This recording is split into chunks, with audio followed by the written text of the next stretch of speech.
Mm. By the way, I did come up with a backstory for the island of Wanderlust. Oh, good. Yeah, there's a dragon there. You can't just tell me this shit, because now that's what we're doing. Hey, listen, you can do whatever you want, but as the story stands right now, you've answered a call from Mr. Lord Bloom Gosh, of who? Well, I Stoutheart. I don't mean, know. the map shows a boat right there, so we could just hop That's on true. and sail Stoutheart over. has an attached port. It does have an attached port. You could do that if you wanted to. I'm not going to stop you from doing that. Oh, that is going to ruin some of my prep. You seem like a fine person. I heard there was a dragon over there. Want to go fuck it? I mean, kill it. Fuck with it. Fuck with it. Fuck with it.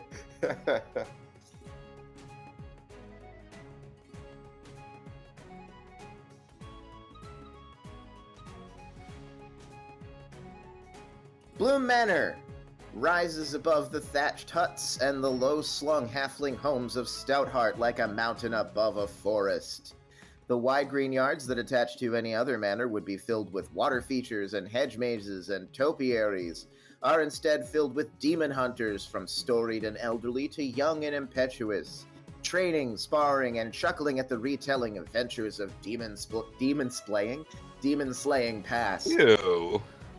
Pretty fucking gross, man. Listen, there's more than one way to defeat a demon, I guess.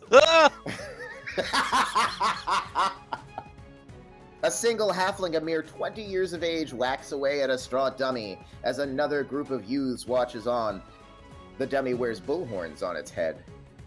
The high crenellations of the manor are graced by grotesque gargoyles that keep watch on the hills as they have for 100 years. The wide oak door is crisscrossed with carvings of ivy and flowers in bloom, the sigil of the manor's master. All right, who is arriving first? Who would most likely be there first? Maybe Malcolm would be there first. You think so? He's probably really excited, because it's just like he just learned about all this stuff that he can go and figure out all this. He's on a quest from his patron, so he's just all like, I have to get there as soon as I can. Yeah, I mean, you're on a quest from your patron, but you're also, I would say, have probably been on that quest for a while. Like, you're not just like some new rube out of nowhere. You have some experience. I mean, you guys are level 5. You've been on a couple of adventures already. I'm absolutely willing to say I believe that Malcolm could be first. All right, so it's in the morning, and Malcolm has walked through the grounds of the Bloom estate and is standing before the large oak door. Awesome. All right, so Malcolm walks up to the door, and he's he's very conscious of the time in the morning, so he's not gonna like slam on the door or anything. So he's gonna knock on it gently, and then he's gonna wait a second, and then he's going to knock on it like a little bit more furiously with like 2 hands.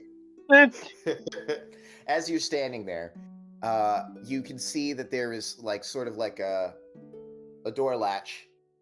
It's around your head height because this is a human-sized manor. For all that Stoutheart is a halfling town, and you watch as that latch just sort of like slowly moves. Just you get like a brrr, like something has reached up and tried to swat at it, but hasn't actually managed to make full contact with it. And then it does it again, and it dips even lower, this latch does. And then finally, it turns all the way, and the door swings open. And one of the tiniest halflings you've probably ever seen, this is actually like a kid of 12. And he's dressed in sort of like a domestic finery of those who serve noble houses. Serb? So he's like basically wearing like a little butler's uniform. And he looks up at you and says, "Oh, hi. Are you one of Lord Bloom's? Do you have an appointment?" Yeah, sure. I have an appointment. Name's Sharptooth, Malcolm Sharptooth. Would you like a raisin bran muffin? I got some down at the market. I'm gonna throw the muffin at him. Oh, you threw a muffin at me. Okay. We didn't catch it, and it's supposed to eat it. I mean, I guess you could just brush it off, but I mean, yeah. I'm sorry, I wasn't expecting it. And he just kind of like reaches down and he just sort of like gingerly picks up the muffin, and he doesn't look like he wants to eat it. It was on the ground, but he looks at you nervously and he takes like a little nibble of it. It's like, Oh, shit, he could have caught. he's like, That's tasty. Can you come with me? No, of course. Yeah, okay. he's sort of, Do you have any bags you need me to grab? I'm Oh, supposed to be. no. I travel light, son. I travel light. Light is Oh, the okay. wind, they say. So I'm supposed to grab people's bags. So if you don't have any bags, that's cool. That's cool. Sorry. No, don't need to apologize. All I need is my trusty tome, and then he pats a little leather bound tome that looks like it's made of like both bone and leather on his side, like in a holster. Well, that's a really neat book. he says as he's like leading you into the interior of the manor.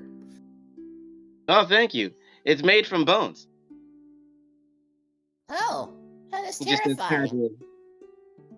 Uh, Yeah, it's pretty hard to keep clean, actually. You gotta like polish it and stuff, and you make sure it doesn't get all like that bleach thing that bones do. no. Fair point. He leads you through. He actually leads you through. Like he brings you to a door, and he's like, he opens it, and he's like, Oh, that's a study. That's not it. Hold on. Wait, sorry, it's my first day. It's all right. You're doing great. Is there a kitchen? Oh yeah, the cook should be up making breakfast now. Nice. Nice. If we could make a stop there at some point, that'd be great. Well, that's actually past where I'm trying to get you. It's And he actually takes like a couple of minutes, and he's clearly leading you in the wrong directions. Like It's he's- all about the journey, Adam. They're having fun. he's you can tell that he's like occasionally sneaking looks at your face, trying to see if you're gonna get mad at him and cane him or something. Cane him? I don't know. But eventually, I do have a staff, but I mean, shit, I'm not gonna hit him.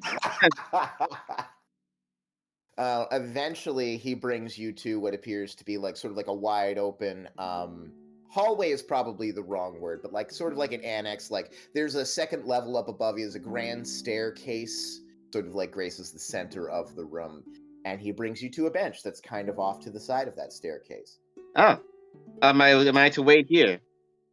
yeah, the master just wants to make sure that everybody's here, so he doesn't have to repeat himself, I guess. No, that's fair. That is definitely fair. By any And he- chance, are there any places in here that house, some would say, specific knowledge on rare demons? Oh yeah, the master has a private library. He's always doing research in there. Is that something that's important to you? Wanna There's like a twinkle behind Malcolm's eyes. And like, oh, maybe. Possibly. I'll tell you one thing though. He kind of like looks around conspiratorially, and he points at a door towards the back of the room, and he says, That's the kitchen. Oh. all right, okay. Okay. You hear sort of like you can kind of hear distant knocking somewhere off in the back, in the front. He's like, Oh, I gotta go. Oh, Hold on. You hang tight right here, sir. I'll be back. Okay. And as Malcolm like slowly walks backward towards the kitchen. you got it. Okay, who was that knocking at the door, though? I don't know. You're the DM. You're the DM. Who was it? Which one of you two wants to go first? It can be Vukovaz. Describe the knock. This is important. So, Volkovars, you have found yourself before the same great oak door of the Bloom Estate. It is actually properly sized for you. You've also walked through the same acreage of demon slayers practicing and reconnoitering. Some of them have glanced your way. some of them have been amused in those glances, some of them have been very guarded and worried. You know that even today there are among those who believe that hobgoblins themselves are demonic, but nobody challenges you as you stride through the grounds. You made it here to the door, and as you watch, the door swings open, and a very, very small halfling opens the door and is standing before you. He says, Hello, is this? Are you here for the appointment for the hero thing? and he kind of squints up at you in the early morning light, and he just kind of freezes when he sees who you are. I'm Vukaraz of Tuskep. I have come to answer the call of Lord Bloom. Oh, okay. Oh. Here we go. Hold on. He's gonna start patting himself down, and then he'll pull out a letter. It's clearly very old and worn, and he'll get down on one knee and hold it out to the halfling. Okay. I'm still kind of new at my letters, but He kind of reads it, and you're not sure how much of it he's actually getting. He says, well, this looks very official. he hands it back to you. He says, I wasn't worried about your legitimacy. I was just. My mother used to tell me stories that hobgoblins would eat me. Many of them will. Okay, let's go. Didn't even try to dissuade him. He's like, yes. It's good advice. What can I say? Also, did you say your character's last name is Two Step? That's awesome. It's Tuskep. He is from the village of Tuskep, the castle town, or the castle itself, I guess, is Tuskep. It's sort of like a new up and coming region that formed out of sort of like some disparate ends of an old goblinoid mercenary company, and is sort of attracting other members. Those goblinoids who are looking for a way out of that life that they've sort of been pressed into. And it's actually kind of thriving. It's a nice little place, but a lot of people are really weird about it because these are goblinoids that they've been afraid of for generations, that sort of thing. It's actually fallout from a previous campaign that Tiger really wanted to use, and I really wanted to use, and I'm really happy that it's here. Well, I'm very excited about Tuskep. Yeah, no, I mean, like Tiger has written just a ton of backstory for it, and that's actually really exciting for that reason. Anyway, so yeah, he looks you up and down and says, Do you have any bags? I couldn't carry my own bag. I was told to carry the bag. I mean, if you want to, I suppose. Very well. He'll throw up his pack and just sort of drop it on top of the halfling. The bag is almost certainly bigger than he is. He looks like he weighs he's a halfling, and he's a young halfling. He weighs probably 20 to 30 pounds. So, all right, I got it. He lifts it up as best as he can, and he's moving very slowly. I've worked with the guiding bolt before. I believe I know my way around. Okay, I'll catch up. And Vukaraz is just gonna fuck off in the wrong direction. He ends up in the kitchen. Yeah, I was just thinking that. Yeah, you you end up in the kitchen. Yeah, you open the door, and there is another halfling with amazing hair who is sitting up on a stool. What is he eating, though? Oh, he's eating biscuits, and he's just like shoveling them into his mouth. And then he just looks over at you, and he's just all like, "What up, man?" And he's just got like from in his afro. Somehow they're inside of his afro, and he just hands you like a biscuit, and like, "You want some?" Just that. What? Get him sniff it, and you can see clearly on his face that he doesn't like it. But he'll say, "Thank you." Chef. It's also also an important point of disambiguation as to biscuit versus biscuit here, because you got the American biscuit and you've got the English biscuits. Oh, okay. So these are Do you mean a roll or a cookie? this is going to be a KFC biscuit. It's gonna be a KFC biscuit. Okay, so it is in fact a sort of dry. I don't want to say dry, but a little bit of a greasy roll is more what it is. We could also make it from abomination hybrid of like the two, you know. Chocolate chip KFC roll. Fuck you, Isaac. Oh, So here's the important thing. I don't actually know much about the cuisine of this region. Chocolate chip bread rolls could be a thing. I don't know. good. I get the feeling that like halfling cuisine is sort of what children would make if you left them to their own devices. You know that scene in Elf where he's pouring maple syrup on his spaghetti? Yeah. Yes, I really like that take. That's a great take. The halfling chef actually kind of walks into the room at this point and goes like, "All right, sugar tacos." Excellent. Oh, they have All right. maple syrup, mate. Oh, you know we do. There's a tap in the back of the room that dispenses maple syrup. Are you serious? It's awesome.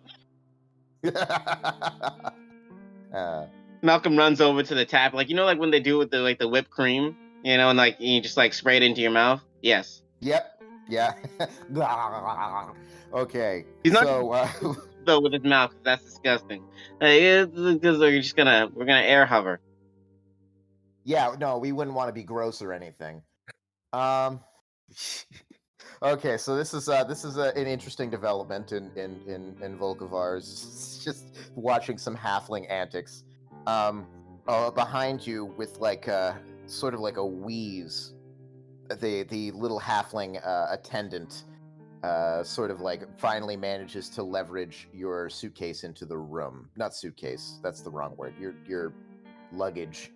Does he get Yes. stuck on the side of the door and he's just like, like if the bag is like too big for the door and he's just like shit. It's not too big for the door because the doors are human-sized. He is not human-sized, though, is the thing. So the door is not the issue, is not the hurdle there. Oh, you guys are over. Okay. I'll just be back here. All right, what sort of knocking might he hear next? Hesitant.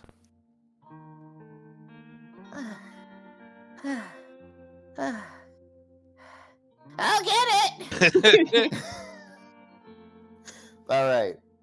This halfling is sounding more and more like that Welcome to Chili's vine. Hi, welcome to Chili's. Oh, no. Not Chili's. Oh, welcome to...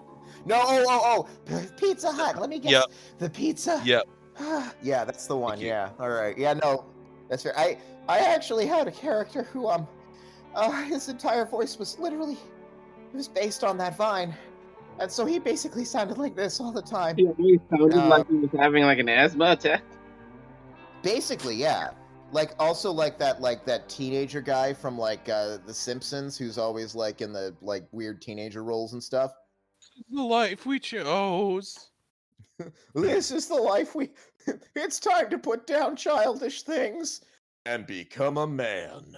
Anyway, all right. So you, in fact, know this area very well. You know these grounds like the back of your hand. This is the Bloom Estate. You've been here many times. You might have even been like low key raised here. For a while, yeah. So you recognize everything, and you even see some faces that recognize you, which is not something that has happened in a good long while in the places you've been frequenting. Okay. So you have knocked on this door, and it takes a little bit. It takes a minute or so. And then you hear little footfalls on the other side of the door, and you see that same sort of like The latch springs downward, like somebody was trying to reach up and grab it and missed. And then it does that a couple more times, and then finally the latch catches, and then the door swings slowly open. And you see a sweaty and red-faced young halfling attendant. Well, welcome to Blue Manor. Hi. Hello. Do you have an appointment with Lord Bloom? Yep. Okay. Do you have a bag I can carry? Look half dead. I'm gonna carry my own bag. No, I'm not. I'm not half dead. I'm alive, even, and it's Lord's orders. I have to bring your bag in with you, so you can come in. Instead, why don't you go out to the stables and go grab one of those milking stools so that you can actually reach the fucking doorknob. Damn. Oh wow, that's a really good idea. Yeah. I'll ask Stable Master Kent if I can borrow one for a little bit. But just go take it. Just it's fine. Forgiveness, permission. Just go get it. I'm gonna go in. Okay. Go. Get out of here. Do you know where you're going? I know where I'm going. Okay. Okay, he just like looks really hesitant, like he's really uncomfortable with the notion of what it is that what you guys are trying, what you've just sort of tempted him into doing. And you know exactly where the little waiting room in the vestibule is. Or vestibule. Sure do. Once again, also probably the wrong word. Whatever. I don't know what things are called. The vestibule is the right word unless it's in an accountant's house, because then it's an in vestibule. Nice. Ooh. You know, I've never banned anybody from Discord before. Okay. That wasn't even a bad pun. It was a good pun. That's a good pun. Thank you, Isaac. Yeah. You earlier. All right. No, I was going to say is as you find your way to the vestibule, where you know that those who are going to meet Lord Bloom generally wait for their appointments. You see that the vestibule is empty, but there are, there's a couple of bags around, one of which was probably about the size of the young attendant that you just met. And you picture for a second him lugging that sucker in there. You can also hear voices coming from the half-open kitchen door on the other end of the room. I am going to sit down on a bench in the vestibule and wait. Will we hear him come in? Or... Well, reasonably, you could be expected to hear. It depends on how close to the door you are. I'm not. I kind of picture Vukravar's kind of standing, sort of awkwardly at the doorway, but I don't know exactly what he would be doing. So I think trying to desperately eat this biscuit that this weird guy handed him. I think once Malcolm started dipping his head under the tap, Vukravar's would have just left, gone exploring. All right, so you go exploring. A lot of the doors are locked. You find a few sort of like spare bedrooms and a closet or two. It's actually kind of hard for you to get anywhere without tracking your way back through that main vestibule, where you do see a half-elven newcomer. What does the newcomer look like? It's a good question. What do any of you look like? Well, yeah, I was wondering, are we gonna wait till Lord Bloom comes in to Power Ranger roll call ourselves or something? Now you can go ahead and do that now if you want to. Excellent. I guess. He'd probably still be underneath the tap, but I guess he'd come out of the tap and wonder where Vukravar went. I guess he doesn't know his name. He's where'd the dude go? So he'll stumble out of the kitchen and say thanks to the chef because the biscuits were delicious, and he'll take two for the road.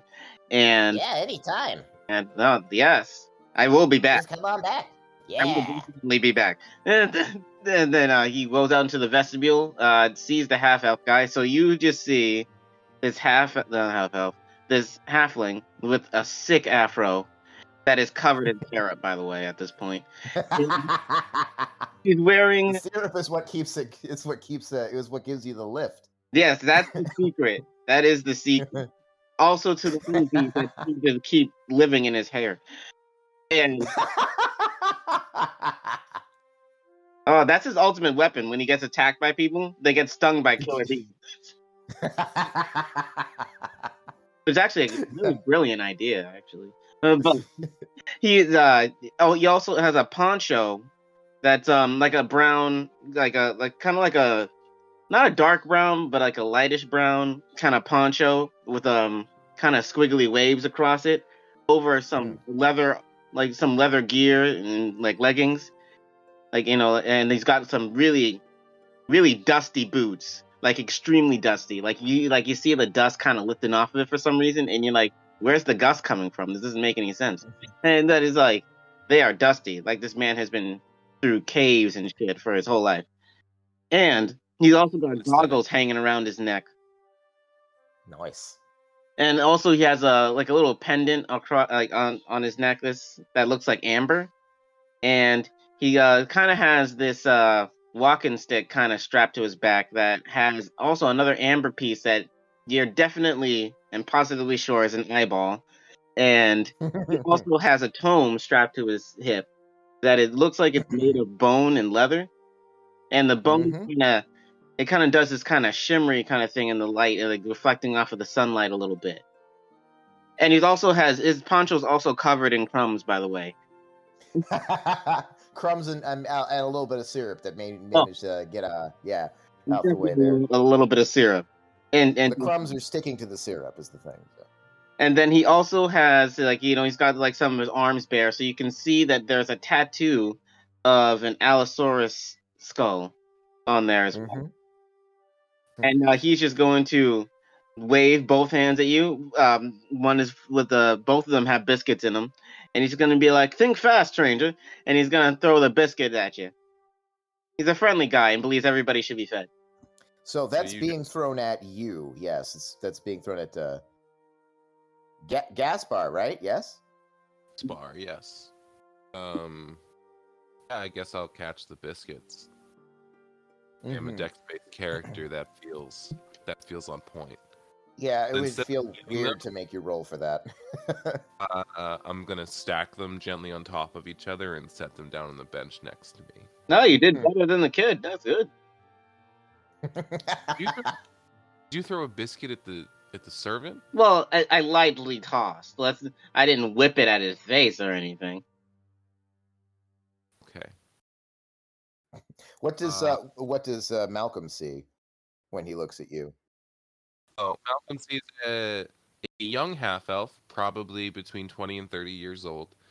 But he has salt and pepper hair, which is probably a little off. And he has a scar over his left eye, which is a different color than his right eye.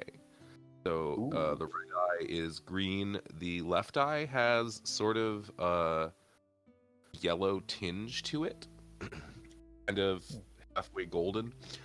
And he has the sort of beard that looks like he just hasn't shaved in a month. Not like he was like, I'm gonna have a beard. He was like, crushing weight of being alive prevents me from shaving every morning.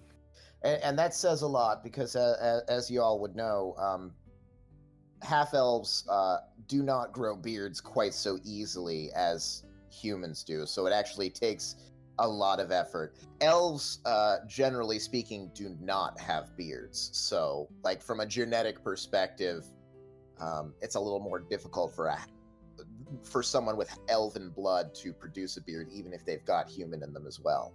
Do halflings have beards? Halflings definitely can have beards. Huh. Probably not. I mean, you've clearly got like a little bit of a goatee or something going on there. Oh yeah, definitely. I forgot about that, but not a full on beard. I feel like most of the hair power went to the top. That's fair. That's fair. You reallocated the keratin resource there. That was a real fucking weird thing to say. I mean, it's pretty awesome. Okay. in wandering, I do believe our hobgoblin friend Volkavars would eventually make his way back to the vestibule. He'd probably wander down the stairs that you're expecting Lord Bloom to come down. Yeah. So this hobgoblin comes wandering in from another wing of the house. What have you done with the biscuit that you were given? Did you eat the whole thing, or Oh no, that he hid that back in the kitchen. he hid it? He hit it. He hid it. The cook's gonna find it in 2 weeks, all moldy with like mouse droppings all around it. It's behind a potted plant. Now if there's a dog in the house and it just comes by and eats it. Could be. This house does not stand on that sort of ceremony where that would be a completely unheard of circumstance to happen in the kitchen. What does the rest of the party see when they see you coming down the stairs? So Vukravaz is the hub equivalent of G-Dog. He's sort of he's very beaten, he's covered in scars. And like hobgoblins are usually quite hairy, head at least. There's nothing going on. It looks like he's been burned off and it just doesn't grow back anymore. He looks rough. Yeah, he looks rough, which goes back to the Ming. His armor is similarly up, and he's wearing a large cloak, which you can tell is what he needs to be able to like actually get through towns without being chased away with pitchforks. Big shield on his back, big battle axe. All his equipment looks old and very messed up, like him. This is a person who has been hammered on the anvil of life. Yeah, you can tell from just a glance this guy's seen some shit. And as he comes down, he'll look at Gaspar and say, "Are you Lord Bloom?" Also, I'm still figuring his voice out. I'll have it by the second session. It's basically just your voice but deeper, and I feel like that's more or less the vibe. I'm trying to get some goblin into it, but it just comes out different every time. Don't worry about it. I totally get you. Mm-hmm. Sorry, but he just asked me if I was Lord Bloom. Yes. Correct. Nope. Relative. No, my name is Gaspard Umbros. I'm just a potential demon hunter. Answering the call. What's your name? I just do a racist. A what? A what? Yes, you. What? I suppose you technically did, but not really worried. Did I just do a racist? Oh, okay. I'm sorry. I was trying to figure out what that was that you just said. I think we can classify this one as a microaggression and move on with our day. How's that sound? My bad. Pale No worries, faces, you all look the same to me. That one was racist, actually. That was way worse. Oh my god. Just All right, It's a great start to meeting each other. it's around this time that you start to hear activity from the hallway from which you guys recall being led through by the young halfling. It sounds like sort of like a high, sort of like nattering, complaining going on. And you can hear the sound of like the little servant that you guys met before. Just sort of like going, Sorry, it's fine. He's like something like, I've never seen a place in such disarray. It's terrible. I tripped over a milking stool that was inside. Honestly, what manner of this? And you see, as a woman steps through, she is she carries a mace at her side. She is armored, and she seems to be wearing the vestments of the lawful good goddess of Helmina, whom you guys will probably be familiar with. the five gods. It's the religion of the five gods, which is fairly prevalent across the land. Less so in Eldritch, which tends towards older worship, the worship of older gods. But she's young, probably like mid-20s, and she has a look on her face like she is nevertheless attempting to suck on a lemon.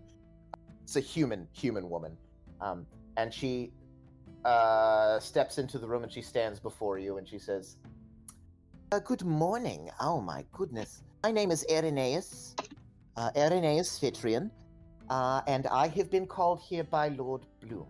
So if you could go and fetch him for me, I would appreciate that. He says this to you guys assembled. Oh, Yeah, you're actually the we're all waiting waiting party for it. here. Oh, name's Malcolm Sharptooth, by the way. Nice outfit. But no, we are not the servants, unfortunately. But would you like this spare biscuit that I have? I am going to eat it if you don't want it. So don't feel pressured. It's not a test. No, thank you. I already. she just kind of looks down, like she's a lot taller than you, so it's hard for her to not look down her nose at you. But nevertheless, you're getting the impression that she is looking down her nose at you. And she's just like, I am on a very strict diet. My food is prepared by my special chef who understands my dietary needs. Wait, you have a chef that follows you around everywhere? How did you arrange that? Certainly you've heard of my family, the Fitrians. I The realize fig we're trees? from No, I some haven't ways heard of the away. fig trees, man. I have to admit, all I heard was fig trees. Oh yeah, that's what I said. He hasn't heard of the fig trees. No, Fitrian. We are a family of some note from across the larboard sea, in the nation of Termin. That note that you guys are rude as hell. Excuse me.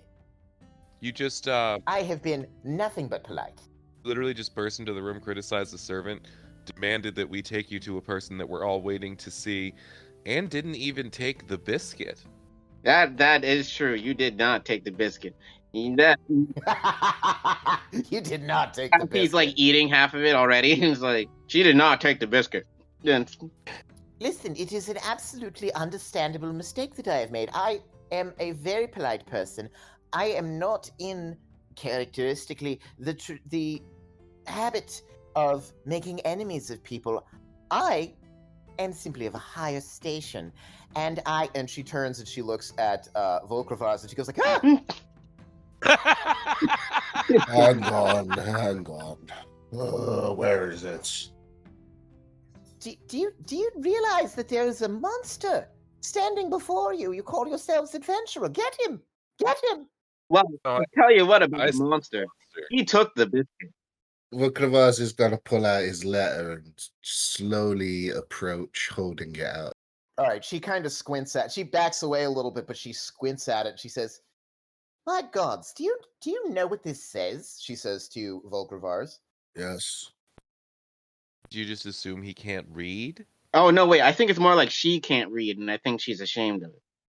It's okay. I can. Okay. Yeah, makes more sense. I was educated by the finest tutors in all of Termin. Yet you don't take a biscuit of friendship. This hulking beast has some letter of mark? My goodness, what sort of land have I found myself in? I don't know, but feel free to leave. Oh. Nevertheless, we're all here for the same purpose. It's all to the... She kind of like gives a side-eyed glance at Volkravaz. It's all to the good, I suppose. And she goes and she sort of sits down on a bench as far away from you guys as she can possibly get. What does Volkravaz's letter say? If you're asking character, he'll let you see. Oh, hey, Volkravaz, can I take a look at that? Yeah, he'll pass it to you, and as you read it, it'll have the official mark of the Bodyguards Guild of Walkabout. And it will say, by order of Lady Summerhall, the hobgoblin Volkravaz of Tuskep has acted with honor and valor in service of the Bodyguards Guild. As such, he carries our official endorsement. Please know he means you no harm and welcome him as you would any other race. Signed S. Summerhall of the Bodyguards Guild. Good God. You guys would have heard of the Bodyguards Guild. They sort of do service for many of the noble houses within Eldritch. But yeah, Vikram would say, when you look like this, you need something like that to get around. I guess that makes sense, but I am happy to meet you, Velkavos. So he'll hand the letter back, and then he will go to shake his hand. Oh, right, yes, that's, you people do that, don't you? He'll hold his hand out and shake it. And then as you go to shake his hand, he starts making it this really complicated, like, handshake. And he just all, like, he goes, like, back of the hand, like, knocks it back. And then he, like, flips it up in the air. He does, like, a little twirl. And then it's all, like, he fist bumps you. And it's like, yeah, man. That's a new one on you. Okay. You've never dealt with that one before. But yeah, you guys have heard of the Bodyguards Guild. They do a lot of service for the noble classes.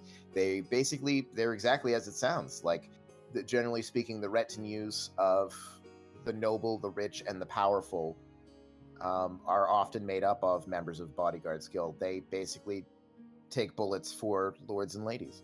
It sounds like dangerous work, but good work. It gets boring after a while. Also, a personal question. Did you ever get in any contact with something that breathes fire at all? A few times. There was an orc who breathed fire once. Once. And Malcolm would just nod his head while just looking at it, like, on the top of your head, just going like, right. Gotcha. It's around this time that you hear, like, a little... Yeah. And you see the little halfling boy sort of, like, standing in the middle of the room. Jesus. Did he have a name? Did he tell me his name when we first met? You didn't ask, but you can always ask. Oh, damn, I did not ask. Oh, shit. That's okay. He did not offer it either, so... So I just wanted to let you know, that my first day here has been very, exciting, and I've been very happy to meet you, and, yeah. And I wanted to tell you that, Lord Bloom, will see you now. Excellent. Thank you. I never caught your name, and I never gave you mine. Mine is Malcolm Sharpton. Nice to meet you. And the halfling reaches down, and he pulls a ring off of his finger, and suddenly there, standing before you, is Lord Bloom. Amazing. Barney's crap. Oh, I see. Lord Bloom, he stands about 5.5 feet tall. He's a bit stooped. He's an elderly half-elf. And if you thought that Gaspar's beard was impressive for a half-elf, he has this great big voluminous white beard. He stands before you in a certain amount of noble finery. But it's old and it's worn, and even in his old age, he sort of carries like this bearing of a fighter, of a warrior. He's still quite muscular, although there is a cane at his side that he, after standing tall for a moment, sort of like subconsciously leans on. He says, "Well, welcome everybody. It's very exciting to see you. Bloomfield. Yeah, I wasn't expecting to see you again anytime soon. When I heard about your missive, when you returned the message back to me that you would be interested in taking up this job, I admit to being overjoyed. Volkrivars, I've heard much about your exploits, especially in the among the orcs of the plains there. And I should tell you, some weeks ago I had your king over here, and we became, I would say, fast friends. Oh, God. He didn't embarrass himself, did he? No, because he didn't do anything that I wouldn't have done in the same scenario, although I did have to restock the wine cellars after he left. It's something of a... drank me under the table, which I should tell you is no small feat. And of course, the inestimable Malcolm, yes. I've heard you are capable of some very interesting tricks, yes. Oh, yes, sir. I call it the trick of the disappearing biscuits that I had no hand in at all. I have no idea how that happened. Oh, the biscuits are often disappearing around here. The chef does great work. I'm a big fan of halfling cuisine, and he kind of pats himself on the gut there. He's like, the doctor is begging me to stop, but I just can't bring myself to. And he sort of like glances over and he says, "Lady Fitrian." Lady Fitrian has her mouth kind of like hanging open a little bit. It's like, my goodness, is this how you treat all of your guests? Of chicanery and various uncalled for shenanigans? Well, ma'am, it is his house. Oh, sure is. I've been in this house for God knows how long, but the point of the matter is, I wanted to learn a little bit about the character of those who I was going to send out on this quest. It's all well and good to have a certain amount of might and power, but if you are not of good character, you will have some difficulty dealing with demons, or of course an insidious sort.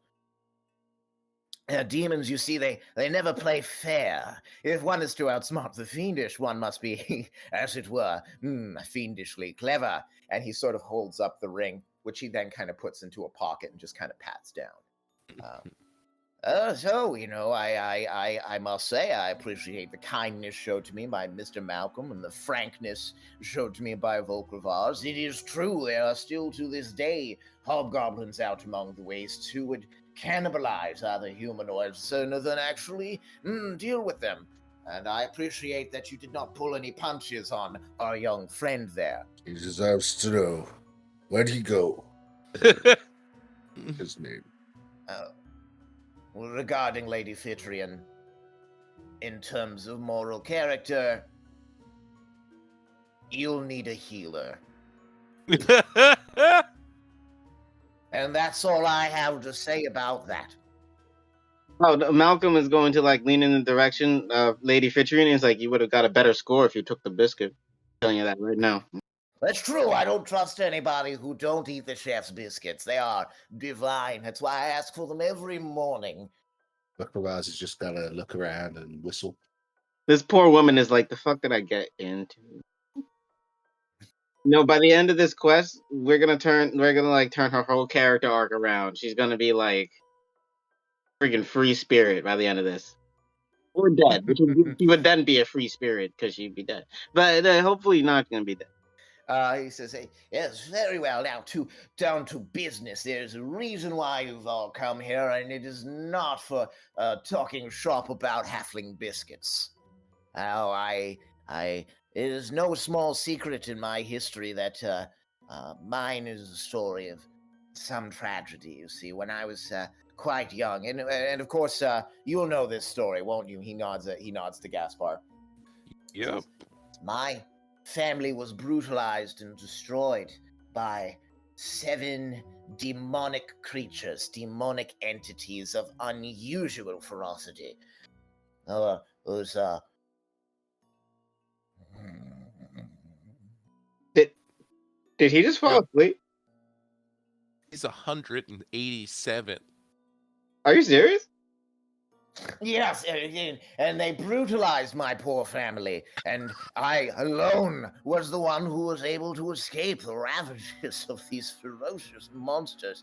And ever since then, I dedicated my life to hunting them down. I made my fame and fortune slaying demons, the like of which the average person could not comprehend. And in that time, I was able to find and destroy 6 of those 7 monstrosities. But one evaded me until very recently. Unfortunately, my last sojourn into the demonic left me with something of a handicap, and he kind of like just shakes his cane and says, and anyway, it's been some 30 years since I've truly been off on any sort of demon hunting voyage. I'm afraid that the ravages of time come for us all. But evidence of the 7th demonic entity has come to me.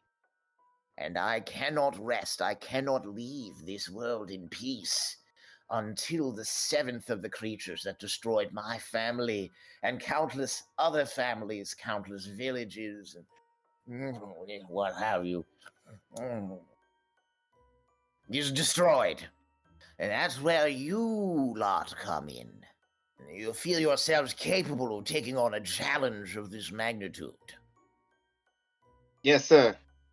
I was born capable and cheesy. I was born quite cheesy. Malcolm will like chest bump himself, like that's right. I mean, Lord Bloom was Hell there when I yeah. was born, so I don't think I need to get into details. Very well. Perhaps he kind of puts his foot up on a footstool and leans his elbow on his knee. He says, "Yes, of course, I'm some years behind me. I'm afraid my prime is. I've still got vim and vigor and fire within me, more than enough to handle basic troubles. But I would not, and it pains me to say this, trust myself in this battle against such a powerful demonic foe, far away from home. You, as far as I am concerned, are of good character, and I appreciate that. But what manner of fighters be you?" Very sneaky. I am. I can't say Pokemon Master because Pokemon don't exist. Just say D&D Pokemon. D&D Pokemon Master. Ah, I don't know what that means. it's like I am Beastmaster. uh, but no, I like to fight with my companion. And when I say my companions, I mean monsters that I have come across in my travels. Rothruval kind of look down and point at himself confusedly. Sounds like he's talking about Pokemon. Wait, what now? I don't think he means. I don't think he means it in that way. My hobgoblin friend. He was simply just beasts, animals, creatures of fur and fang, And scale. not And pheasant. and scale. Yes, all manner of. I was not attempting to do a comprehensive natural study of that which exists in the natural world, my young friend. I was simply being poetic. Oh, it is. Oh, sentient creatures, humanoids, people, if you will. I do not think are what he is talking about, my hobgoblin chum. Raz is gonna get a big smile on his face. But Lord Bloom just called him people. Aww. Well, honestly, I'm sure Toothpick considers himself people.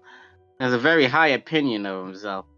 Oh, yes, Toothpick. I shall have to meet this Toothpick. Oh, you definitely will. Quite the character. Mm. Oh, also, Lord Bloom, I did have a question that I was hoping that you could answer for me. Yes, I'll do go ahead. Do you know of a demon, a foul demon, known as the Smiling Stone? He sort of thinks about it. A demon known as the Smiling Stone? Yes. He has done somebody who has done me a great kindness, like none other, a great evil. Oh, the name sounds dreadfully familiar for some reason. Dreadfully familiar. But I'm afraid I don't know off the top of my head. Perhaps after this mission I could avail you of my extensive libraries. That would be wonderful. Sounds like it's the Guiding Bolt's territory. If you see fit to help me with my particular issue, I believe that we can get the guild on it. Thank you, sir. We can discuss the issues over like tea or something. Like everybody can come, and as long as there's more biscuits. Oh, there's always more biscuits. But before that, he says, yes, there is one more matter before I give you all the information that you need to complete this journey for us. And that is a matter of testing. I have tested your character. I seek only now to know that everything that you say about your capacity within the realm of battle is true. I believe that one more test is warranted. Point us to our foes, and I shall tear out their throats. Perhaps we needn't go that far. But Test away, sir. Isaac, can Malcolm make a dexterity saving throw? Oh, yeah, sure. Wait. Why? How many biscuits are you gonna throw at him? I don't know. Well, let's see. I got a 10. You got a 10. All right. So, Lord Bloom is standing with his foot upon the footstool. Suddenly, he lashes out with that foot, and the footstool flies at you. It knocks you over. You are now prone. Damn. Whip quick, Lord Bloom actually pulls a sickle from behind his back. You probably didn't see it before. It's okay. It's okay. Is it? This glowing object suddenly, it starts to glow with a brilliant white light, and it splits apart, and suddenly he is holding 2 sickles in either hand. Wait, Chris, your character will. Huh? I'm sorry. You said 2 sickles in either hand. Is that 1 in each hand or 4 total? No, he is holding 2 sickles, 1 in each hand. That was my bad. Don't worry. You would know that this is his legendary magical weapon, Dewclaw, which is capable of turning into 2 sickles. Even if I didn't know that before, would definitely know that now. Yeah, you definitely know it now. He is now muttering something underneath his breath as he casts a spell. He casts Mirror... I always want to say it's Mirror Move, but that's Pokemon. Which sure is. Mirror Image. And suddenly there are 4 Lord Blooms standing really close together. You're not sure which one is the real Lord Bloom. And he just says, "Go on, come at me. We'll see how this goes." And I will ask you all to roll initiative. I rolled a 6. Okay. Got a Then 5 total. That's adorable. I rolled a fucking 1 in this fucking Roll20 dice roller. You were really not seeing this coming. Just weird, frankly. Because, you grew up around this guy, right? I feel like you have probably seen him attack a lot of people who have visited the house. Yeah. Very, Gomez Adams. You got a 5. You got a 14. Okay, we are in the turn order. This is an abysmal turn order, actually. All right, Volkravars actually gets to go first. And you have Shitty Margaret. That's right, Shitty Margaret needs to get in there. I don't know why her token isn't in here. I need to find that, actually. Too prim and proper for this sort of activity. You hear just my goodness, it's unheard of. All right, Volkravars, your turn. Your Volkravars the Footloose. Might as well give this a try. Vikravaz is going to cast True Strike, and he's just going to, with his move action, approach Lord Bloom. He turns his twin sickles towards you. But that's his turn. He's got this smile on his face and everything like that. Like he's been waiting all day for this. It's been a while since he's fought anybody. It is Malcolm Sharptooth's turn. It is? Yeah, you rolled low, but so did literally everyone else. Oh, I thought, Oh, okay. Well, if it is me then, I will have... Malcolm will barrel roll out from underneath the bench, and then he will cast Spider Climb on himself. Okay, all right. So it's about 10 feet. You see the dotted line actually indicates where the ceiling is there. It's 10 feet to the ceiling there, but also, let's see, over the top of it, the actual, ceiling in the center of the square is more like 40 feet. Oh, that's perfect. Yep. So, you could crawl hypothetically up the walls to 10 feet here, but then you'd have to, get up the other side of the landing up top. So how far are you going? You also used half of your movement to get up. So what's your movement? 25 or 30? Yeah, 25 feet. Okay, so you can only move like a max of 10 feet once you have spider climb. So I think 5 feet to the wall. You could get 5 feet up the wall That'll do. That'll do for now. before the end of your turn here. Okay. Yeah, that'll do for now at least. Okay, you're 5 feet up the wall. Okay. We're just gonna Spider-Man this for right now. Okay, you're Spider-Man up on the wall there. Now I'm imagining you doing like the Spider-Man flick when you throw biscuits. Go. Gasper. Yeah.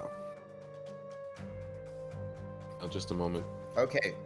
So the old man is being crazy again. This is not the first time, and God willing, it won't be the last. So you find yourself on the other side of a stone gargoyle that graces the front hall from him. You can see him facing off against Volkrivars on the other side. There are 4 of him? There are 4 of him, yeah. They're all brandishing. They're not moving exactly the same way. They're kind of moving into and out of each other the same way you would expect to see, like, if it was in a video game and somebody accidentally put, like, the same asset in the same place. And Okay, they're occupying the same space. Yeah. So I'm going to move 10 feet into... Oh, you know what? Make it 5 feet.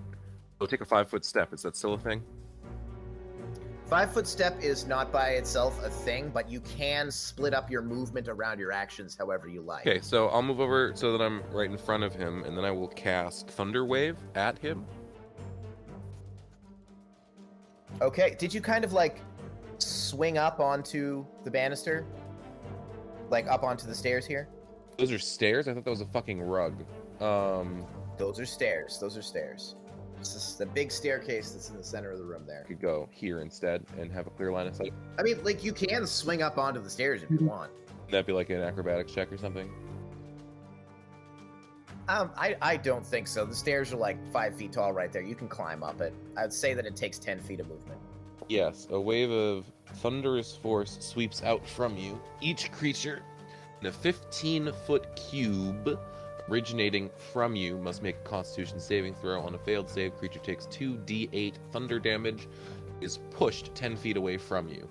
On a successful save, the creature takes half damage and isn't pushed. In addition, unsecured objects that are completely within the area of effect are automatically pushed 10 feet away from you by the spell's effect. And the spell emits a thunderous boom, audible out to 300 feet. All right. Constitution save. Oh, that's an 8! Constitution's his good one, too. All right, so he gets pushed 10 feet away and roll that damage. I 6 believe. fucking damage. Oh, hey, picked up a few tricks there now, haven't you? Into Farnsworth territory. It's always been Farnsworth territory. I don't know what guy you've been listening to. Yeah, no, I it's actually just thought he was the British guy from that Ghostfacers spoof thing. Like the British guy that had like 2 canes, and he got attacked by like a catfish, and it bit his Achilles tendons on both of his legs. So now he has a bit. What the hell? It's probably the only one that's ever seen this, so you have no idea what I'm talking about. Did you dream it? It's entirely possible. I'm never certain with Isaac. It's wonderful. It's part of the mystery. It's part of the mystery. I will also use a bonus action to take cover behind the statue, because that Sounds good. I think you, unless he moves, I would say you have 3/4 cover, which is a +4 to your AC from any attacks from him. Now behind you, you hear like a little squeak as Lady Fitrian is also knocked backwards and takes 6 points of damage. just fine. I don't really care what happens to her at this point. That's fine. Okay, she gets knocked backward, he gets knocked forward. Okay. Now I'm crouching behind a statue with the sword. Never have I ever been treated so very roughly. I refuse to participate in this barbaric display. That's her She turn. she pulls herself up off the floor and she folds her arms and she like throws her nose in the air. It is very trite. Yes, very, very good boy. I appreciate you picked up a few tricks here, he says, and he swings twice at Volkrivars. Oh baby, with his six. All right, so I imagine 11 doesn't hit, No, but a 21 does a 21 hit? 21 will hit. Yeah, all right, okay. You take 6 points of damage. Not much. He doesn't look like he's going in for a kill or anything. Ah, excellent. Okay, he gets a third one. Just double checking that. Sorry, it's my first time running this guy. Does a 15 hit your AC? 15 will match it exactly. Okay, he hits. For a grand total of... Fuck off! 4 points of slashing. Okay, so that's 10 total for his turn just there. Keep in mind that we've actually got 4 of them crawling over each other. You're not even sure which of these weird images is actually what hit you. They're all swinging out at the same time, and he is actually going to run around you and get up on the stairs. You have an attack of opportunity if you are currently wielding a weapon. He will have his battle axe out. His great axe, I should say. Okay, hit him with the great axe if you wish. It's only a 9. Yeah, he is small and sprightly and much quicker than you expected him to be, and he just goes as the axe sort of like swings above his head. He ducks underneath and runs up the stairs. Oh, it's like sparring with the kick. Well, he did say he got along with the king quite well. Okay, so that was your action. That was your Attack of opportunity. Attack of opportunity, and now it is your turn. Okay, so 10 damage. That's not enough to get a dispel magic off. So, and with the I'll cast a second level guiding bolt. It seems appropriate. And I've still got True Strike from last time. That's a 26. I'm assuming I need to roll some flat check for his mirror business. You do, yes. Do roll me a d20. Oh, that one. Yeah. Hold on, actually. Hold on. Oh, I think I was really supposed to roll. It's actually more my purview. If we use your roll for my roll, say that you rolled it, then actually you did manage to hit the actual Lord Bloom. You must roll a 6 or higher to change the attack's target to a duplicate. That sounded like a very convoluted So yeah, you do way manage to to just hit. give me a break, but I'm gonna take it. No, I will absolutely take it. No. Second level guiding bolt. That's 11 radiant. 11 radiant damage. Very nice. And the next attack roll made against him before the end of my next turn has advantage. Yep. Oh, quite fitting spell to choose for this particular fracas. Is it fracas or fracas? Stay still. No. Okay, so is there anything else you want to do? No. All right, Malcolm. You're on the wall. From your position, he has kind of disappeared because you're kind of 5 feet up the wall here. What do you If I wanna go do? up higher. Yep. You got 5 feet to go to get to the ceiling, 5 feet to go across the ceiling, and you could be up on the landing up above you after that, if that's what you want to do. I would actually like to go up to the ceiling. So yeah, you're underneath the landing right now, because like all this right above you is like the hallway upstairs. So that's what I'm saying is basically if you want to get to the next floor, which is kind of where like the actual part of the ceiling is, it would be basically 10 feet for you to get to the top of this landing here. And then you could climb up the ceiling more from there. That would put you 10 feet up. You couldn't get, I think, to the actual ceiling. Well, that's okay. I don't need to get. You could get way up the wall. Yeah. But I can get far enough at least to see him. Oh, absolutely. Yeah, you could. With 10 feet of movement, you can see him without any difficulty, without him getting any cover. And then, if you want to use the other 15 feet, you can get 15 feet up that wall. Okay, and where he is right now, he's on the staircase, right? He's at the top of the stairs. Yes. Okay, and that area where the staircase is, how high is that? Where he's at, he is standing at about 10 feet in the air. Not in the air. He's standing 10 feet up from the floor. Okay. Should be enough room. Yeah, absolutely. Okay, so Malcolm will Spider-Man up to a point on the wall where he can see him and the staircase, and then he's going to flip out his cane and put the amber staff end in his palm, and it's going to start glowing, and then he's going to start making shapes on the staircase, and then it's going to start taking the form of an Allosaurus, and he's going to put it next to Lord Bloom and like little puppet show.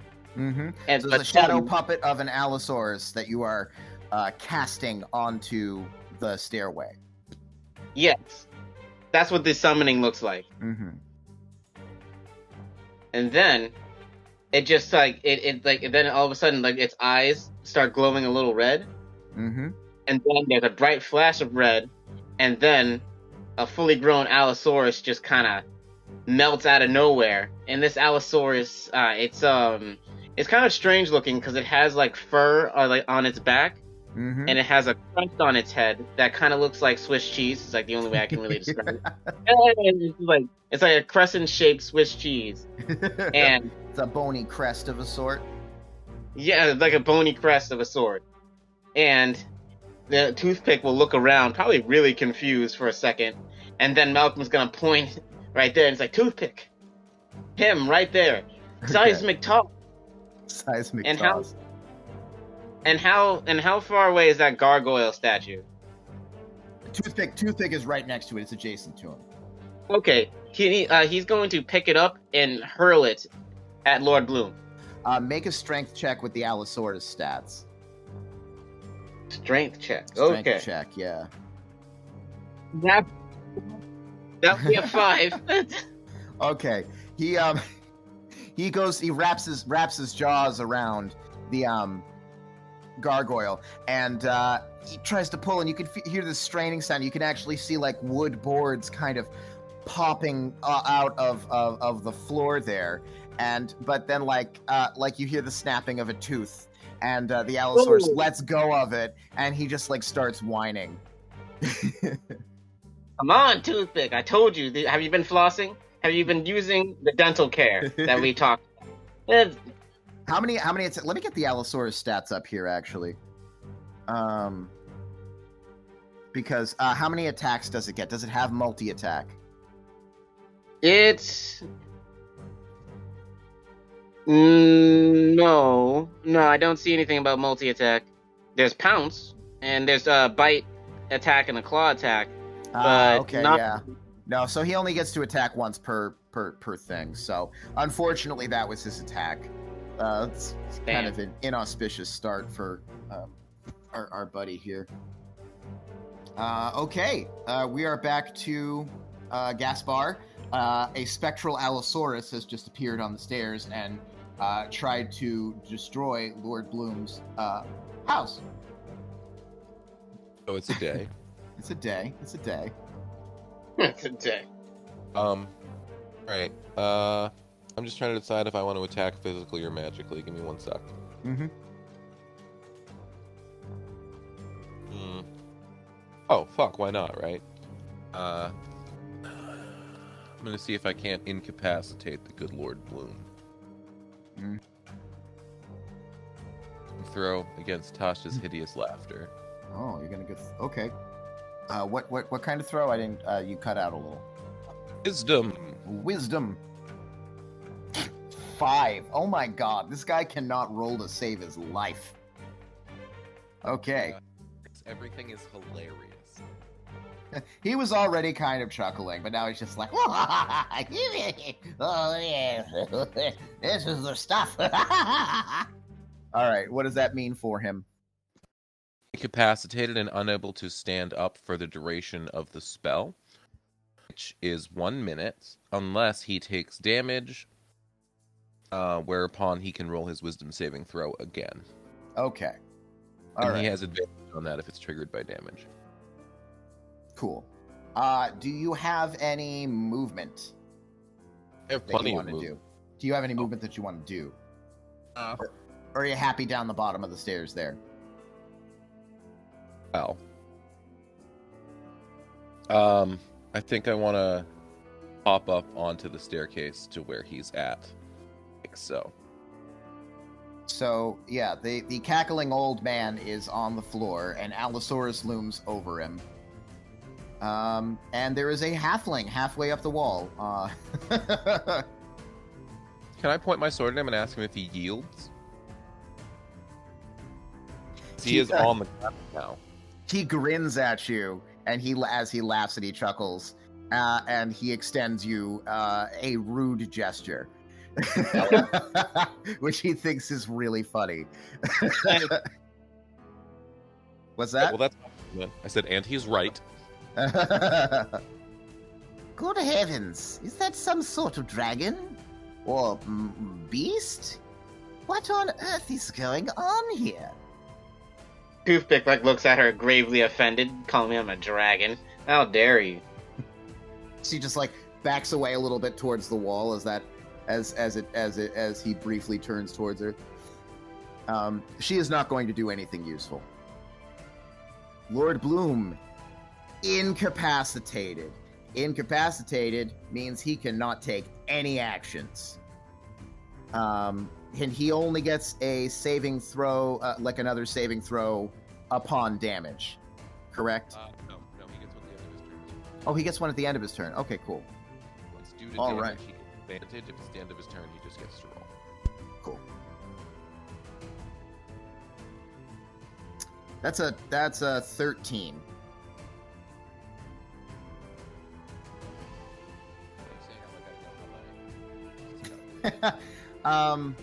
You should have a DC. Oh, holy crap! There should be a DC listed on your sheet. That's your general spell saving DC. Interesting. Just a moment.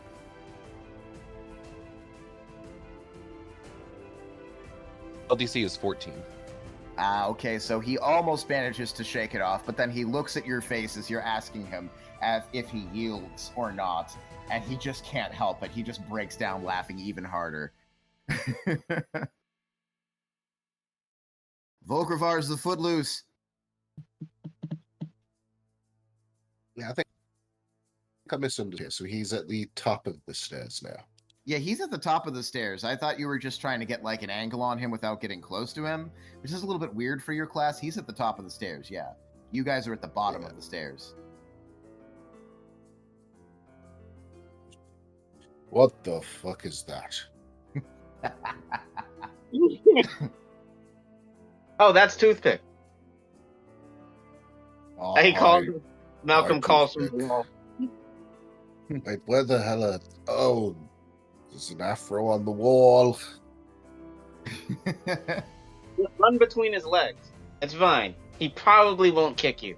Probably.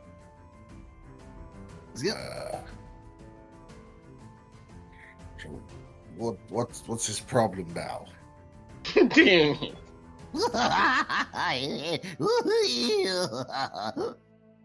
What do you do? I love this. This is like Professor Farnsworth, man. I love Futurama. Remind me, what are the rules for readying an action? You can choose to do one action on a given trigger. It's not like you can't you don't delay your turn in that way. You just ready a single action. Attack action, movement, whatever you like. So could I like to strike him when he shakes off this spell? Yeah. Yeah, you can do that. If he seems like he's shaking it off, then yeah. And before I do that, I will use bonus for Holy Wrath. And he'll ready a battle axe. I don't really know what we're doing, but So as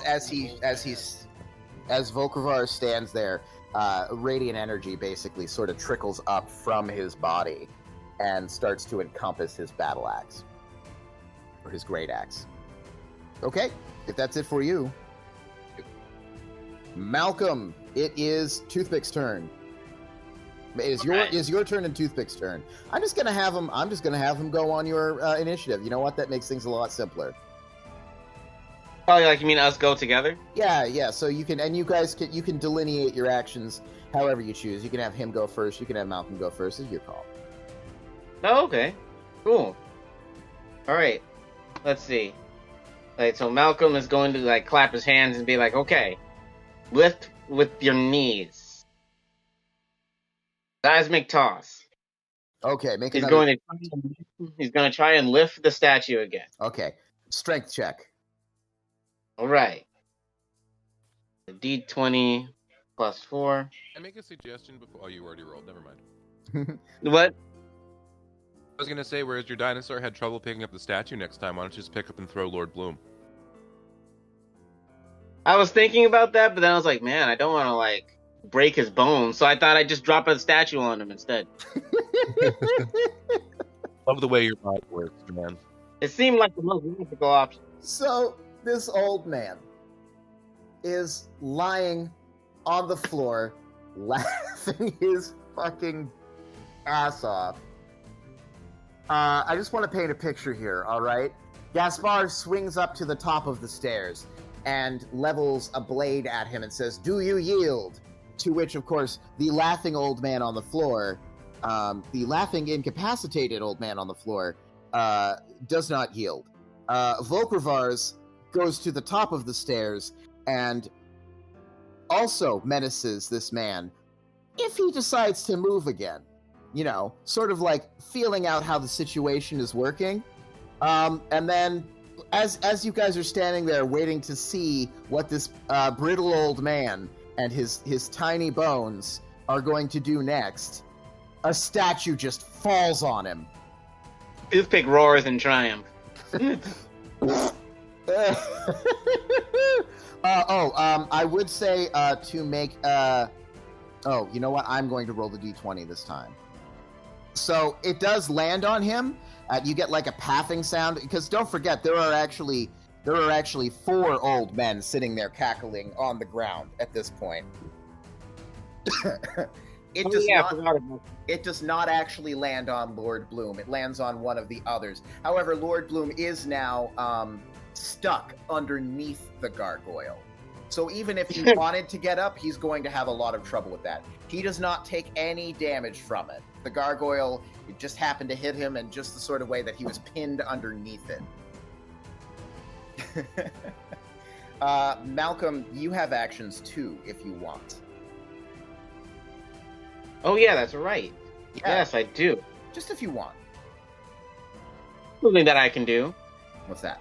I can do Earthbind. Okay. Then Malcolm will cast Earthbind. He'll just do a Michael Jackson twirl on the wall and then like shoot his like hand up to the sky with the rod and be all like, "Ho!" And then it lights up again. And you just need to succeed a strength saving throw. I love this character so much. That is a 16 on the save. Damn, you like just beat it. Ugh. Okay, so what happens though? Well, I'm guessing like the tendrils of earth, I guess it'd be stone and carpet, try to wrap around him. But I'm guessing he just like gets like that how in anime like all the old people just randomly get buff. That's probably is going to happen to him. He's definitely more buff than you were expecting, just in general, for sure. It just turns out that like Lord Bloom is just like jacked and cut as hell, and it's just like, well, I was not expecting that. Damn. Okay then. Well then, I guess that'll do it for me then. Okay, that's good. This dinosaur has just dropped a gargoyle onto Lord Bloom. You can't even really see him too well anymore underneath that. Gaspar. Good, things are going well. I'm gonna feel weird stabbing my great-great-grandfather.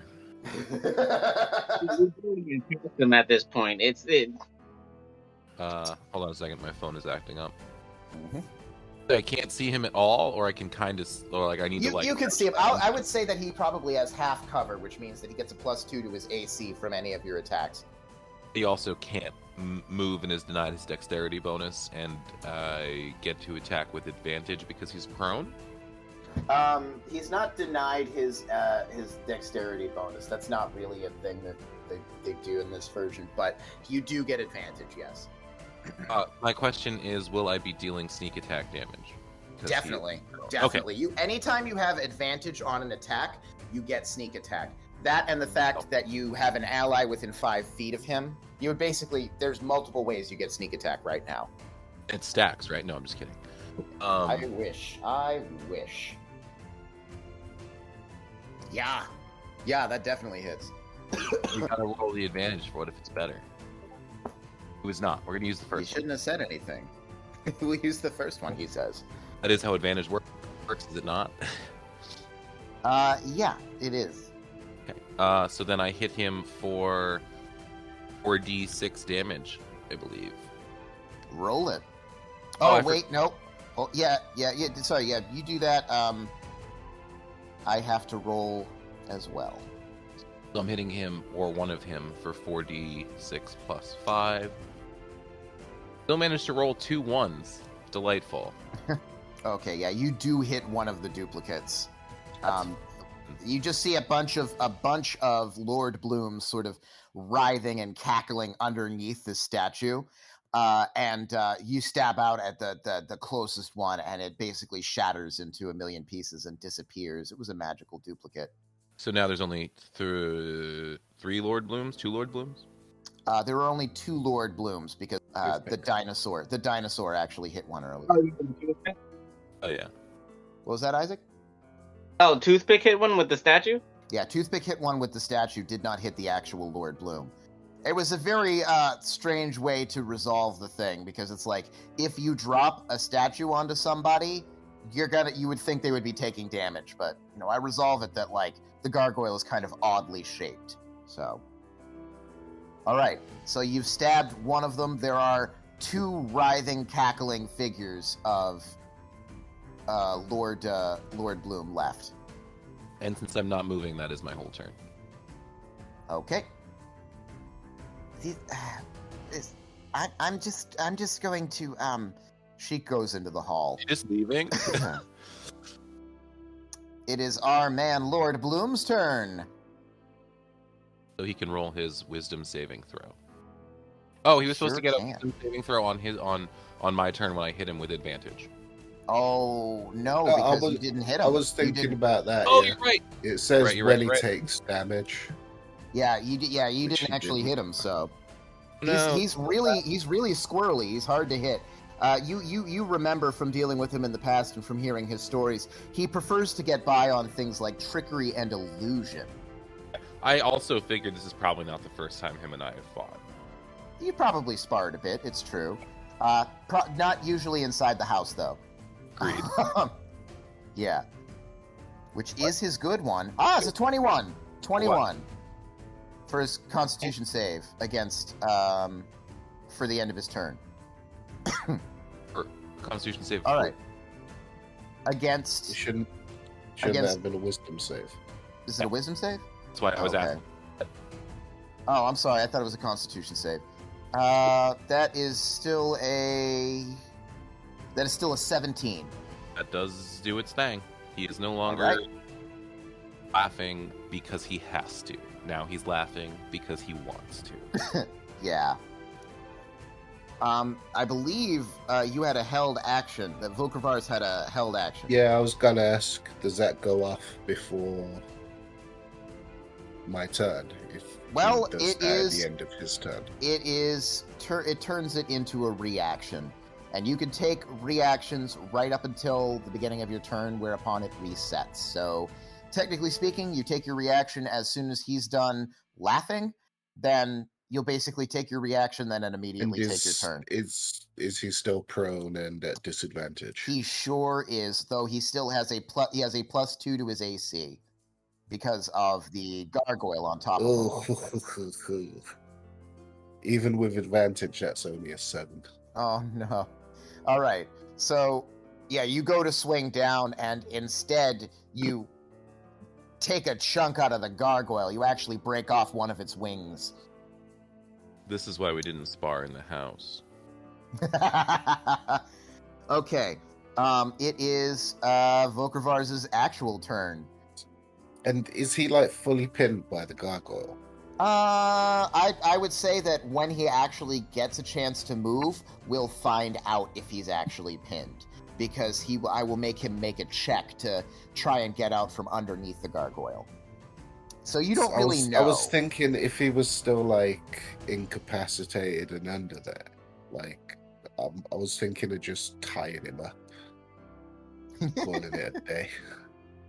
Well, he wouldn't let you, and now he's able to resist, so that would be a very tough check, but that's your call. And he's not actively yielding, for sure. Because with my class, I can't really do a whole lot unless he hits me. Yeah, that's a good point. I mean, you've got cantrips. Cantrips are still a thing you can do. I'll just keep it simple. I'll hit him with a wrist. Try to, at least. Let's see. You are right next to him. God, how does that play out? You have advantage because he's prone, but disadvantage because you're right next to him, but also advantage because... Shit, man, I don't know. Just take take a regular... Ranged. Yeah, take a regular attack, basically. Only 14. Only 14, and that would have hit him if it wasn't for the partial cover. So, once again, you're just sort of like going in between like all the little crenellations of the gargoyle. He is squirrely. He is tough to hit. Volkervars is going to turn to Gasper and say, "Your dad is annoying." Close enough. Okay, it is Malcolm and Toothpick's turn. Toothpick is, by the way, such a great name for a dinosaur. It really is. It's perfect. And I did have one question. So spider climb is concentration. Do I need to roll something for concentration? Only if you take any sort of damage. All right then. I can probably still... No, I can't do that. So, here's what I'll do. I'll have Toothpick make a claw attack on Lord Bloom. Okay. Once again, he has a little bit of cover because of the gargoyle. Man, that backfired in that way. It's okay. It was a baller move, for sure. I got another 6. 6 + 6, that's 12. That is not going to do it, my friend. So you just sort of like start scrabbling at the gargoyle, trying to get at the meaty, juicy old man underneath. And he's probably still laughing his ass off. He is laughing, but it no longer has that edge of hysteria, and it's more just like he thinks this is funny. Then I'll have Malcolm do his... He should still be visible, at least to me, so I should still be able to hit him with Eldritch Blast. Parts of him are. Once again, he has that partial cover. Alright, so I'm going to hit his foot. You're going to hit him in the foot with Eldritch Blast? Give me that roll. That's a 3. Oh my god. This is kind of a little bit of an abysmal battle here. No, I mean, I got a +7 to hit, but I don't think that's going to hit. A 10? No, I'm afraid not. Discord. I feel like Alvray is a lot nicer than the Roll20 dice roller. Personally, I try to avoid rolling through the dice roller on D20 on roll 20 because it is a pain in the keister, don't you know? I sure fucking do, bud. And Malcolm's just gonna shake his fist in frustration and just be like, "Damn foot!" Mm-hmm. And you can move too if you wanted. Oh yeah, that's right. Yep. Let's see. Am I close to the landing? You are 15 feet up the wall. You're 15 feet off of the landing. Right. Right then. Well, nah, I think I'll stay where I am. Okay. You're fine where you are. You're a caster. You're up the wall. No one's looking at you. You've got a dinosaur. You got all you need. It is Gaspar's turn. Love that for me. Still under his stature? He's still under his stature. He now has a couple of crumbling bits on him as Vokravars seems to be trying to hack his way through the statue to get to him. You know what? I admire the dedication. And he is still prone, so I still have advantage. Yep. But it looks like I need it. The first roll. Times. So I will stabify him. Or someone like him takes 17 damage. Oh, what was you rolled to attack? Where was that? It is in Discord, and I got a 23. Oh, okay. Sorry, I have fully Okay. moved over to rolling in Discord because I don't like Roll20. All right. You strike the final duplicate of him, and it shatters, and there is just Lord Bloom left underneath the statue. It is. Do you have anything else you wanted to do? I don't think I can. Lady Fitrian, you just kind of hear in the background, just like, I could have married Lord Duval. I could have been taken away from all this, but no, I had to have lofty aspirations. Still time. Still time. Lord Bloom, laughing and cackling as the last of his illusion is sort of faded away. He is going to make a quick dex save, which is one of his good ones. Oh, yeah. Suddenly, with a speed that you could not imagine an old man having, he grabs onto one of the sort of like little outcroppings. He grabs onto the face of the gargoyle, and he lifts himself out. And as an interaction, he flicks off the top of the like the cap on the end of the railing, and he presses a button that's hidden underneath. And very suddenly, He's not about to make a sliding ramp, is he? damn it, that's so much better than what I was actually going to do. Oh. God, No, I'm that's sure what so- you're going to do is good too. That's so fucking good, Isaac. Damn it, Isaac. I was trying to... You know what it is, Adam? Both Lord What? Bloom and Isaac have big King Boomy energy. Yes! Yes! Oh, but no, the whole staircase is plunged into darkness. Oh no, I can still see. I can also still see. It's plunged into magical darkness. This is a magical effect. Oh no, Oh, I can still see. I can't see. No, it's not like he just turned off the lights. This is a magical effect. But I can see because I have Devil's Sight. You can see. That's right. You have Devil's Sight because. All right. So what you see is you see everybody kind of like peering around, feeling around, not really knowing what's in front of them, including your man Toothpick. But you Oh yeah, see, I was going to say, like, did you get it too or no? he does not. No, he is a separate entity from you. Damn. And you see this little old man sort of like slink up and move sort of out of the way. And he is now to your sight, kind of off over here. Does he do like the really ridiculously over-exaggerated sneaking around? Like, He does. He looks like he is having a really fucking fun time. he waves his hand in front of like his nephew's face, just all like, oh. Mm-hmm. I love how much none of you guys can get great-great-grandson straight.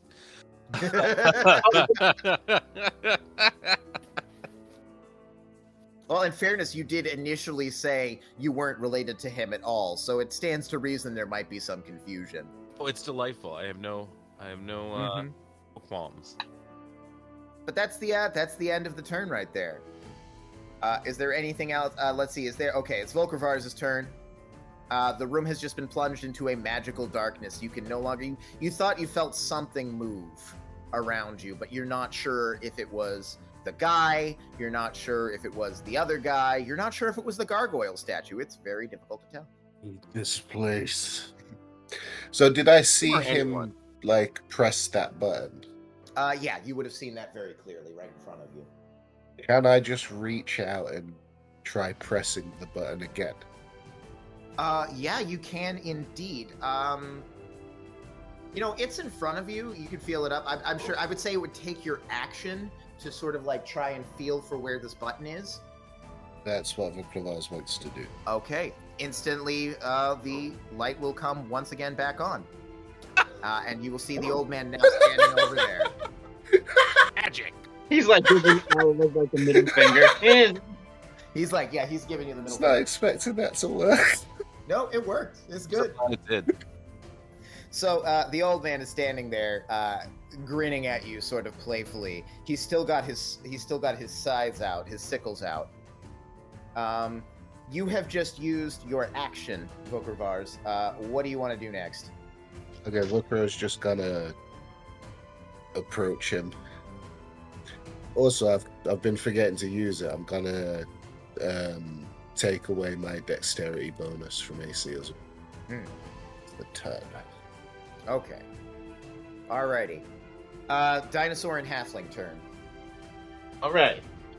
I'm going to tell Toothpick to duck, and then I'm going to cast Eldritch Blast. Get him! Get him! It is that. He no longer Alright. has cover. That is a 19 to hit. 19 absolutely hits. All right, let's roll that damage. That is an 8.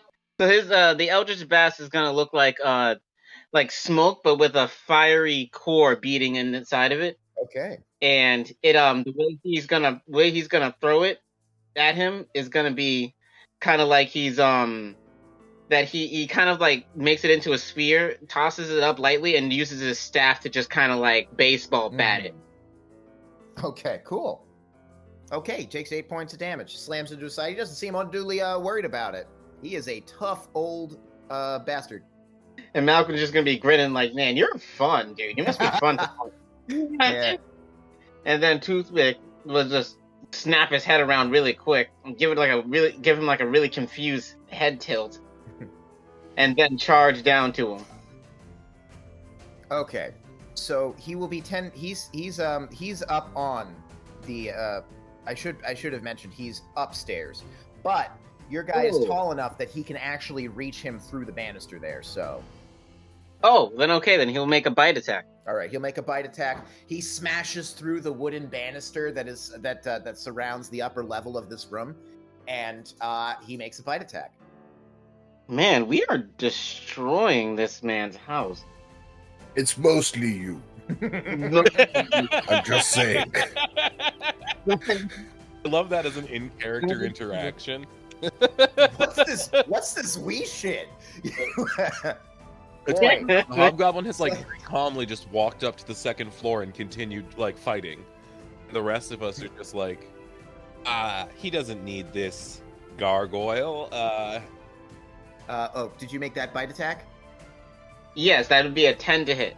10 does not hit, I'm afraid. So you smash through, and he actually leaps up into the air and sort of like lightly steps off of the nose of Toothpick, does a flip, and lands back in place, now among the broken remains of the banister. Damn, he's good. He's good. He's good. He's got it, man. He has... Okay. Gaspar. There's a lot that's going on. And by the way, this... From the spell that Isaac's character used earlier, and from the continuing presence of the dinosaur and the gargoyle, you can hear like creaking coming from this staircase that you're currently standing on. You're not certain how much longer it's gonna fucking last. And I'm guessing Toothpick, after missing the old man, is just going to glare at him. Possibly preparing for his next attack on his next turn. Getting ready. Yeah. Oh, definitely. Okay. What do I need to roll if I want to jump over the dinosaur to get at Lord Bloom? Run on. I would like to end up in this square and just like lightly hop on the dinosaur and use him as a ramp to get behind Lord Bloom. Okay, I'm going to set the DC on that to about 15 because you've got a moving dinosaur underneath you.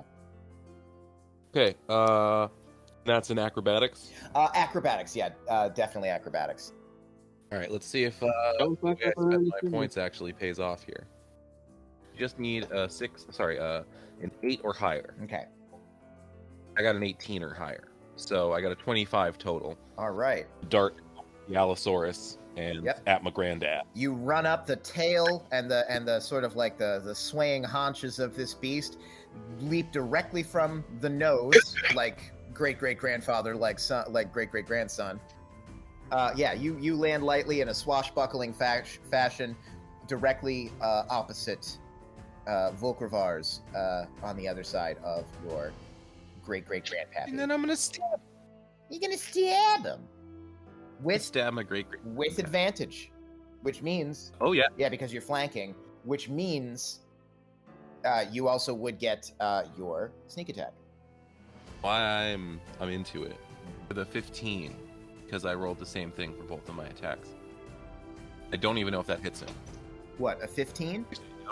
Yeah. A 15 does, but just barely. Oh, would you look at that? I hit him for 62 damage because I accidentally typed in 14d6. Well, let's give that another shot. 12, which I feel like is much more reasonable at level 5. 12 damage. 12 damage, not bad. Anything else? No, that was, I did my move, I did my whack, that's all I gotta do. That's all I have. You're not gonna hear anything from, worse Margaret, in the other room. And so we are on to, Lord Bloom, who indeed, he chuckles. He thinks this is great. On either side of him, he has a hobgoblin brandishing a great axe, a half-elf with a bleeding dagger in his hand, and in front of him, a fucking dinosaur with bits of his house still stuck between his teeth, rearing back for another strike, and he says, "All right, very well, I yield. You've shown yourselves to be quite capable.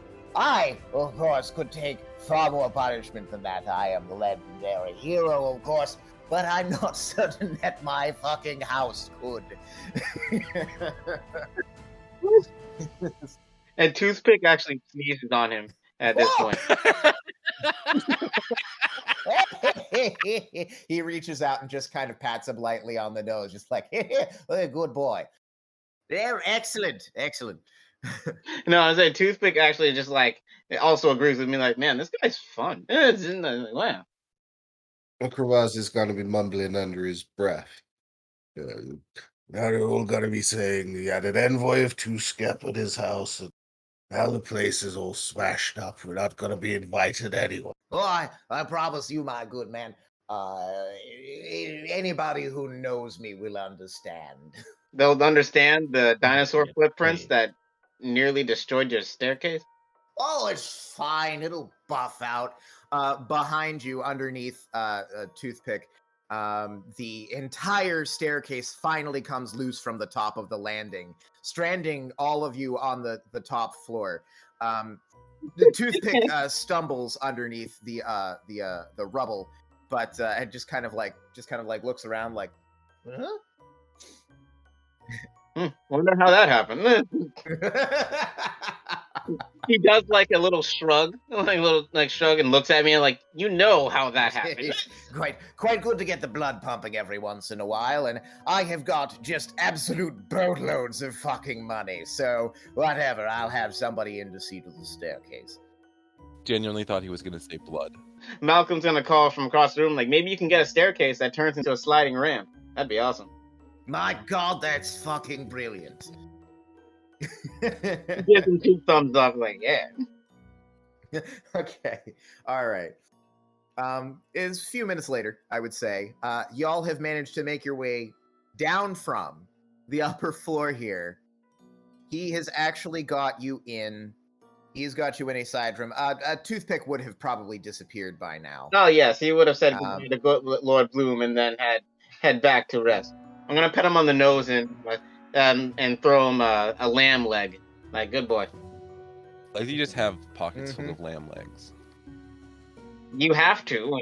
Yeah, a lamb leg would be like half the size of a halfling, but okay.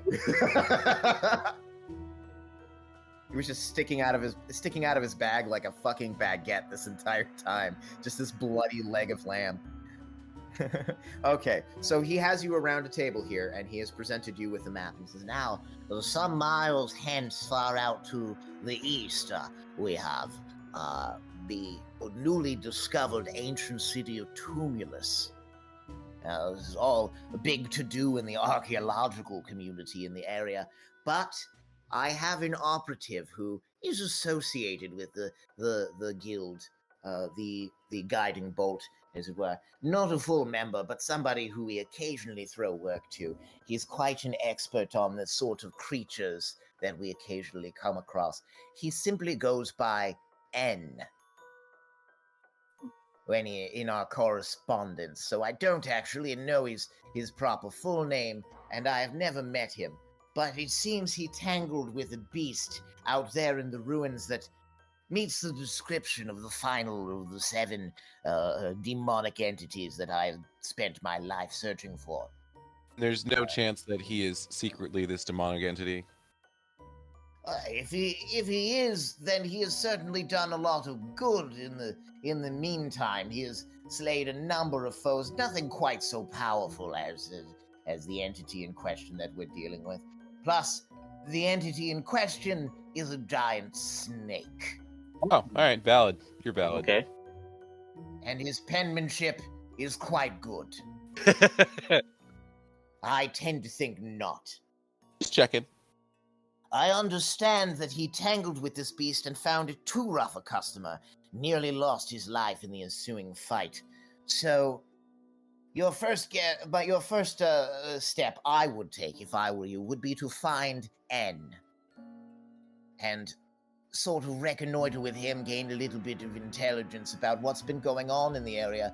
He said he was going to stay with the archaeologist camps surrounding the excavated city of Tumulus. Great. Would I know anything about this archaeological camp, like running in archaeological circles and stuff like that? You would know about the Archaeologists Guild. I would say go ahead and roll me I don't know if it's intelligence, actually. Let me think. Roll a history I was check. about to say, I hope it's intelligence, because that is not the strong suit. Well, history is intelligence-based, so you might still be up shit creek. Because I have proficiency in history. Oh, you do? Okay, so that's not too Yeah, bad. it's like All right, go for it. All right. I got an 8. You got an 8. Okay. You remember reading about the city of Tumulus and about how it was hypothesized to have been in certain areas of the plains of Eldritch. But this is the first you've heard about them actually finally discovering it. So you haven't really been in the know. So it's actually very interesting and cool to you. You've been sort of away in far away lands, sort of dealing with their stuff. For example, there's no Allosauruses around here, so That is true. No wonder why everybody was so surprised. That makes sense.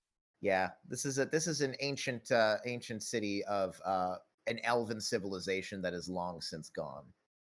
So, I would say if you find your way out there, you should be able to complete your quest very... Most tasty. Oh. Malcolm just pushes like a warm tea, like closer to his face. Like you're giving him tea? Yeah. Okay. That's damn sweet. Okay, you guys have your orders. I'm going to go ahead and call the session there. Alright. Awesome. All right, we leveled up, right? This was the part of the campaign where we level up. Actually, you leveled down. Because I You talked. did. Because you talked, because you opened your mouth and sounds came out, and they were stupid sounds. So Oh, okay. yeah, that's unfortunate. I forgot to mention that part.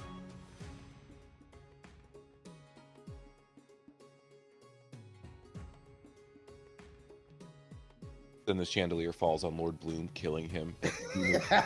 Demon cackles in the background. Oh no! My interior decorator told me that wasn't a good place for a chandelier all the way on the left.